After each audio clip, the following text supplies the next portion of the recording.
In this video, we will learn about what a frequency distribution is.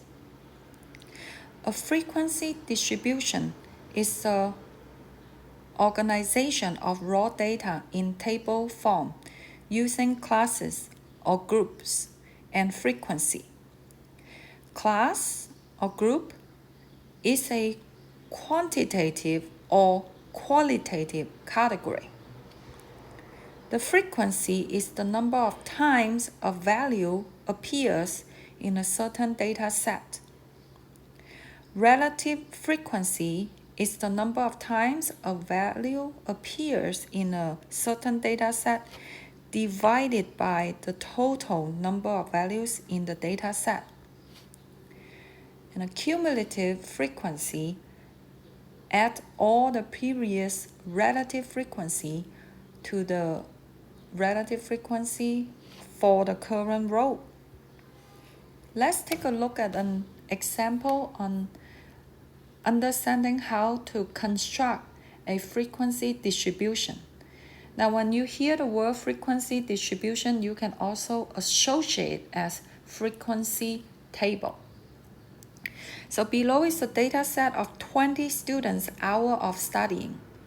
So this list of 20 numbers, not ordered yet. To make a frequency table, frequency distribution, you need to make groups in which to divide the data by. I'm going to start with 0 to 1 hour. These groups will be given to you, so you will not have to make them. So for example, my groups could be 0 to 1 hour, 2 to 3 hour, 4 to 5 hour, and so on. And our job next is to determine the frequency of each class or groups. So we need to add up the frequency for each group using the data. For the first group, we are talking about from 0 to 1. So we are counting 0 and 1, the numbers between 0 to 1 inclusive in the data set. So we go from left to right. We see, okay, that's a 1, that's a 0, that's a 1, and that's a 1. So that's how we get the number 4. Then we go through the data set again and look for number 2 to 3. And we see 2 to 3 10 times. We see 4 to 5 4 times. And we see 6 to 7 once and 8 to 9 once. So that is the frequency table or the frequency distribution of my data set of 20 numbers. How do we calculate the relative frequency? So again, the definition is frequency, which is 4 divided by the total number of data in the data set, which is 20 data points. So the relative frequency would be 4 over 20, and so on. So the next one will be 10 over 20, 4 over 20, 1 over 20, 1 over 20.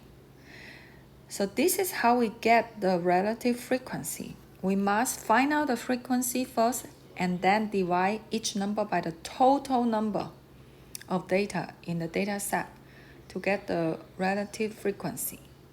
Now, to get the cumulative relative frequency, and the word cumulative means you have to add what you have seen before.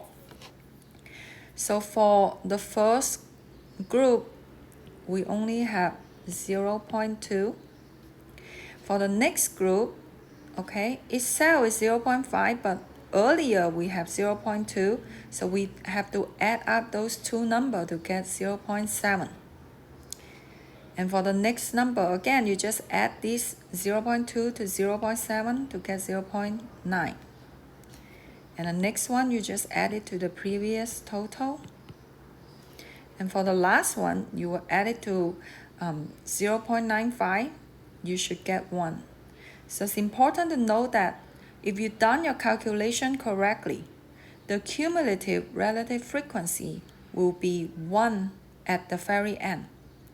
And it is also true that that's how we double check. When we add up all this number of the frequency, we should get the total number of data in the data set.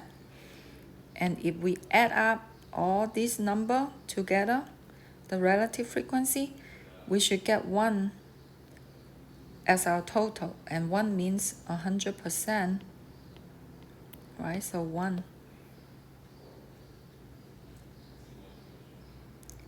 So again, this is how we get the relative frequency, by adding the cumulative relative frequency, by adding the relative frequency as we go down the table.